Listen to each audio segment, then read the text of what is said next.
Hi mga kaibon! Welcome back po sa channel natin, Ibon at Iba pa. Sa mga hindi pa po wala nakasubscribe dyan, ano pang hinihintay nyo? Subscribe na po kayo. At syempre, pakihit na rin po yung notification bell para updated po kayo sa mga bagong video na ina-upload natin every week mga kaibon. At yung FB page pala natin mga kaibon, huwag na huwag kalimutang i-follow, share at i-like din po mga kaibon. Kasi sabi ko nga parati, dun po tayo namimigay ng fertile na itlog. Katulad last time, namigay tayo ng fertile na itlog. Aba, nagbuga ng 2 red eye. Grabe. Inakay. At syempre ibon. Namimigay po tayo ng ibon dun sa mga supporter natin sa YouTube, sa Shopee. Namimigay po tayo dun mga kaibon. At speaking pala sa Shopee supporter natin mga kaibon, grabe, dumarami na talaga. Salamat po sa tiwala at may mga good news talaga parati. May nag PM sa atin na kaibon, yung patuka nyo maganda talaga sa red eye. Kaya sabi ko, grabe, maraming salamat po at nabuhay yung mga red eye nyo. Saka sa hindi pa pala nakasubok, ano pang hinihintay nyo? Subukan nyo po mga kaibon. Okay? Ngayong week na to mga kaibon, napakaganda ng topic natin mga kaibon. Kasi actually tanong to ng isang kaibon din natin. Parang update na lang to kasi nung nakaraan, kung naalala nyo, matagal na panahon na mag-video rin tayo or nag-upload din tayo tungkol sa blue eyes. Ang katanungan ng isang kaibon natin, ano ba talaga ang likod sa likod ng blue eyes mga kaibon? Rare ba talaga to o ano ba talaga yung blue eyes na ibon mga kaibon? Actually nakapagpalabas tayo pero sa kasamaang palad, i-explain ko na lang mamaya mga kaibon. Okay? Siyempre, bago tayo discuss ng napagandang topic natin mga kaibon, isa-shoutout muna natin yung mga kaibon nating walang sawang sumusuporta sa channel natin. Okay, ngayon syempre mga kaibon, i-shoutout na po natin yung mga kaibon nating walang sawang sumusuporta sa channel natin. Unang-una sa lahat, PPSM Birds Incorporated, kay kaibon Sir Dicky Lenon, Aldrin Martinez, Dan Katian, Anpulin Aviary, Silviero Magbanwa, Elis Sarmiento ng Pampanga, Angelo Villena ng Cabanatuan, Emil Brian Rivera, Jobert ka sa JTV, pasuporta din po yan mga kaibon. Kay kaibon Rolly Villegas, ingat po kayo dyan sir, shoutout sa inyo. Shoutout din po kay Giselle Kairlang ng Paniki Tarlac, Elmer Sinedosan Binoan Rizal, PRZ Mini Avery ng Makati, D. Lirona Mini Avery ng Makati, Dear J Aviary, Mac John Basco, Kelly Cariaga ng Cabanatuan, FJ Birds, Erwin Punsalan, Babaero Line ng Nueva Ecija, Jonathan Doqueza, Jaidet Ibunan ng Tagig, Ramel Padis ng Orimel Padis ng Nueva Ecija, Joel Estrada Manaog, Family Esperagera ng Pambong Bulacan, sina Rowena, James Betchay, shoutout kay Nino Luis, kay Oteng, kay Totoy. Shoutout din po kay Daku, Jepoy Juan, kay Edge 0529, GPG Avery ng Arayat Pampanga, Casabuena Family, Marites Casabuena, kay Jace Sariaya ng Quezon, kay Maynard Perpenan ng Batangas. Maraming salamat po sa suporta nyo mga kaibon. Okay mga kaibon, ngayon syempre didiscuss na po natin yung napagandang topic natin ng mabilisan lang to mga kaibon. Tanong lang ng isang kaibon natin, ano nga ba talaga yung blue eyes sa African lovebird, sa mga Albs 2, yung eye ring? Rare ba talaga to o ano ba talaga ang katotohanan sa likod nito mga kaibon? I-discuss po natin yan. Pero bago natin i-discuss yan mga kaibon, gusto ko lang i-shoutout ang taong to kasi sobrang saludo kami sa kanya. Personally ako, grabe, sobrang saludo ako sa taong to, sa mayor ng Pasig, si Mayor Vico Soto. Grabe, napaka saludo ko dito sa taong to. Siya lang naman mga kaibon ang binigyan ng award ng United States. Grabe, nag-iisa, one and only na anti-corrupt na mayor dito sa Pilipinas. Grabe.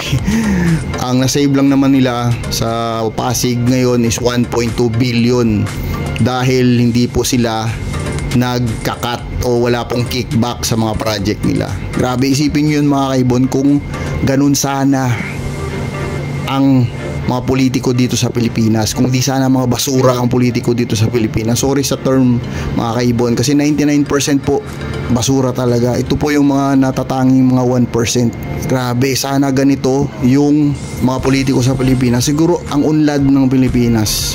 Ang unlad ng Pilipinas mga kaibon. Noong unang panahon pa kung ganito yung mindset, kung katulad ni Mayor Vico Soto, ang unlad ng Pilipinas. Kasi isipin niyo po yun mga kaibon, 1.2 billion na save nila, Pasig alone, Pasig lang, di ba? Isipin mo sa atin dito sa Pilipinas, ilang lungsod dito meron sa Pilipinas, ang dami, di ba? Tapos sa mga national pa, presidential, mga senador, congressman, mga ganun pa mga kaibon, grabing budget, di ba? Kung di sana sila kurap mga kaibon, ang laki na tipid ng Pilipinas at magaganda pa, at yung Pilipinas sobrang maunlad siguro. Grabe, kaya saludo ako sa taong to mga kaibon, kasi ginagawa niya yung trabaho niya, may takot sa Diyos, sobrang may takot sa Diyos, kasi ayaw niya maging korap. Maganda yung pagpalaki ng magulang, pinalaki sa tamang landas, at grabe, basta saludo ako sa inyo, Mayor Vico Soto. Shoutout po sa inyo, God bless po sa inyo, long life, sana po kayo na ang susunod na presidente ng Pilipinas, sana po kayo na po. Sorry mga kaibon na discuss lang natin to, kasi sobrang natutuwa lang talaga ako mga kaibon sa mayor na to. Grabe, sobrang natutuwa lang talaga ako. Okay, back to the topic na tayo mga kaibon. Sorry sa medyo may advertisement onte. Back to the topic na tayo mga kaibon. Ano ba talaga ang blue eyes na to mga kaibon? Okay, actually sabi ko sa intro natin kanina, nakapagpalabas tayo niyan mga kaibon. Sobrang nanghihinayang lang po ako kasi yung napalabas natin namatay. Actually, napalabas natin, ang ID ng ibon ng napalabas natin is Par Blue, Split Opa, Split Yellow Face, Split Dilute. Sobrang nanghihinayang lang ako mga kaibon kasi namatay, napaaga yung pagkuha natin or pag-harvest natin na nilagay na natin sa nursery box o nursery cage natin. 2 to 3 days na siguro hindi nakakain, kaya nung binalik natin sa parents, wala, hindi na napakain, kaya namatay. Pero blue eyes siya mga kaibon. Ang isang mata niya blue eyes, ang isang mata niya hindi blue, itim yung isang mata niya mga kaibon. Ano bang katotohanan sa likod nito mga kaibon? Kaklaruhin natin to. Okay, ang blue eyes mga kaibon, tinatanong kung rare ba. Ang sagot po dyan is actually rare siya na sakit ng ibon. Okay? Ang blue eyes po, rare siya pero sakit siya ng ibon mga kaibon. Kaklaruhin ko sakit po siya ng ibon. Pag ang ibon nyo po is blue eyes, try nyo po agad, galawin nyo po o try nyo siya hulihin sa mata niyang blue o sa side na blue eye siya. Kasi 100% po hindi yan gagalaw. Hindi siya gagalaw. Kasi nga po, yung matang yon is bulag. Bulag po ang matang yon mga kaibon. Parang sa,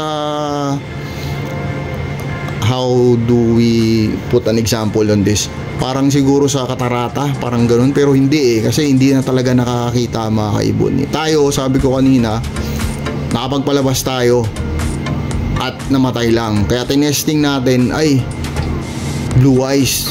Chinek natin, nilawan, tapos tinry nating hulihin siya sa side nga na yung mata niya is blue.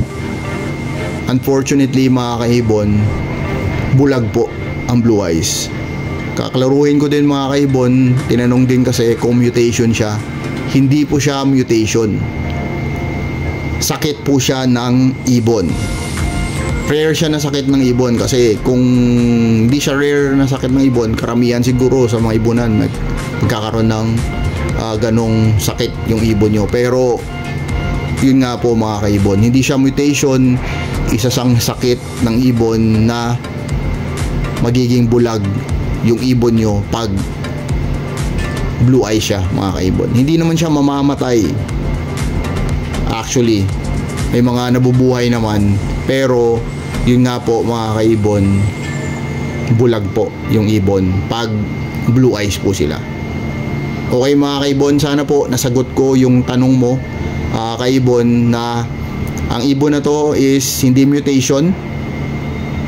Pangalawa, kung rare siya sa totoo lang, kasi rare siya na sakit, hindi siya rare na mutation. Rare siya na sakit ng ibon na nagbo-blue yung mata ng ibon dahil po bulag ang ibon.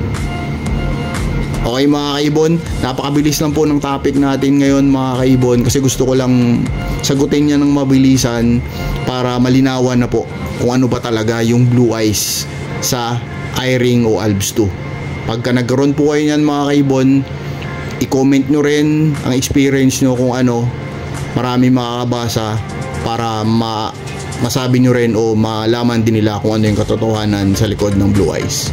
Okay mga kaibon, sana po nag-enjoy kayo sa munting topic natin na mabilisan ngayon mga kaibon. God bless po sa pamilya nyo, God bless po sa lahat ng mag-iibon, God bless po sa lahat sa mahal niyo sa buhay. See you next time po mga kaibon. Ibon pa. Maraming salamat po sa suporta nyo.